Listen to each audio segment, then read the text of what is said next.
നമസ്കാരം. തലസ്ഥാനത്തെ സർക്കാർ തിയേറ്ററുകളിൽ നിന്നുള്ള CCTV ദൃശ്യങ്ങൾ ചോർന്നു എന്ന വാർത്തയാണ് ഇപ്പോൾ പുറത്തേക്ക് വരുന്നത്. ചോർന്ന ദൃശ്യങ്ങൾ അശ്ലീല വെബ്സൈറ്റുകളിൽ പ്രത്യക്ഷപ്പെട്ടതായി എന്ന വിവരവും പുറത്തേക്ക് വരുന്നുണ്ട്. സംഭവത്തിൽ സൈബർ പോലീസ് അന്വേഷണം ആരംഭിച്ചിട്ടുണ്ട്. തിരുവനന്തപുരത്തെ അതായത് കേരള സർക്കാരിന്റെ ഉടമസ്ഥയിലുള്ള കൈരളി, ശ്രീ, നിള തിയേറ്ററുകളിലെ CCTV ദൃശ്യങ്ങളാണ് ചോർന്നിരിക്കുന്നത്.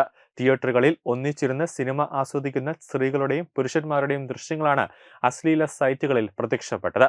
വിഷയത്തിൽ ആഭ്യന്തര അന്വേഷണം ആരംഭിച്ചതായി കേരള സംസ്ഥാന ചലച്ചിത്ര വികസന കോർപ്പറേഷൻ അറിയിച്ചിട്ടുണ്ട്. വിശദമായ ഒരു ആഭ്യന്തര അന്വേഷണം ഞങ്ങൾ ആരംഭിച്ചിട്ടുണ്ട് എന്നും അന്വേഷണം പൂർത്തിയായതിനു ശേഷം പരാതി നൽകുമെന്നും മാനേജിംഗ് ഡയറക്ടർ പറയുന്നുണ്ട്.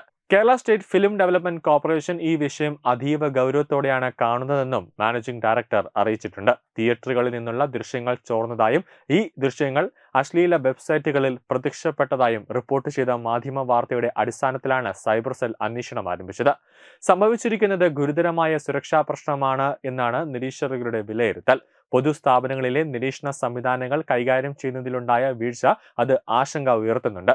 CCTV ദൃശ്യങ്ങൾ സിസ്റ്റങ്ങളിൽ നിന്ന് എങ്ങനെ ലീക്കായി എന്നതടക്കം ഒരു അന്വേഷണം ഫിലിം ഡെവലപ്മെന്റ് കോർപ്പറേഷന്റെ ഭാഗത്തു നിന്നും ഉണ്ടാകുന്നുണ്ട്. സംഭവത്തിൽ പ്രധാനമായും 2 സംശയങ്ങളാണ് പോലീസ് മുന്നോട്ട് വയ്ക്കുന്നത്. നിരീക്ഷണ സംവിധാനങ്ങളിലേക്ക് ആക്സസ് ഉള്ള ജീവനക്കാർ തന്നെ ദൃശ്യങ്ങൾ ചോർത്തിയതാകാം എന്നാണ് ഒന്നാമത്തെ സംശയം. രണ്ടാമത്തേത് CCTV നെറ്റ്വർക്കിലേക്ക് പുറത്തുനിന്ന് ഒരു ഹാക്കർ കടന്നുകയറി ദൃശ്യങ്ങൾ ഹാക്ക് ചെയ്തതാകാമെന്നും രണ്ടാമത്തെ ഒരു സംശയം പോലീസ് ഉന്നയിക്കുന്നുണ്ട്. പണം നൽകി വാങ്ങാവുന്ന രീതിയിലാണ് വീഡിയോകൾ സൈറ്റുകളിലുള്ളത്. 2023 മുതലുള്ള CCTV ദൃശ്യങ്ങളാണ് ഇത്തരത്തിൽ ചോർന്നിട്ടുള്ളത്. എന്നാൽ ഏതാനും മാസങ്ങൾക്ക് മുമ്പാണ് CCTV വീഡിയോകൾ അശ്ലീല സൈറ്റുകളിൽ ലഭ്യമായി തുടങ്ങിയത്. സിനിമ കാണാനായി തിയേറ്ററുകളിൽ എത്തിയവരുടെ CCTV ദൃശ്യങ്ങൾ ഇത്തരത്തിലുള്ള പെയ്ഡഡ് അശ്ലീല സൈറ്റുകളിൽ പ്രത്യക്ഷപ്പെട്ടത് വലിയ ഗൗരവത്തോടെയാണ് പോലീസും കാണുന്നത്. സ്വകാര്യതയുടെ ലംഘനമാണ് എന്നാണ് പോലീസ് സംഭവത്തെ വിശേഷിപ്പിച്ചത്. ടെലിഗ്രാം, എക്സ്, മറ്റ് ഡിജിറ്റൽ ചാനലുകൾ എന്നിവിടങ്ങളിലും ദൃശ്യങ്ങൾ പ്രചരിക്കുന്നുണ്ട്. അന്വേഷണം പുരോഗമിക്കുമ്പോൾ യഥാർത്ഥ അപ്ലോഡർമാരെ കണ്ടെത്താൻ അന്വേഷണ സംഘത്തിന് കഴിയുമെന്നാണ് പ്രതീക്ഷ.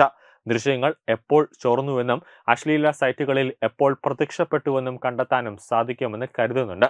ദൃശ്യങ്ങൾ വ്യാപകമായി ഒരു പ്രചരണം സർക്കാർ ഉടമസ്ഥയിലുള്ള തിയേറ്ററുകളുടെ സുരക്ഷയെക്കുറിച്ച് ആശങ്ക ഉയർത്തിയിട്ടുണ്ട്. ഇത്തരത്തിലുള്ള സംഭവങ്ങൾ ആവർത്തിക്കാതിരിക്കാൻ ഫിലിം ഡെവലപ്മെന്റ് കോർപ്പറേഷൻ നടത്തുന്ന എല്ലാ തിയേറ്ററുകളിലും നിരീക്ഷണ സംവിധാനം അത് സംസ്ഥാന സർക്കാർ പുനഃപരിശോധിക്കുമെന്നാണ് കരുതുന്നത്. News desk Tatwamayi TV.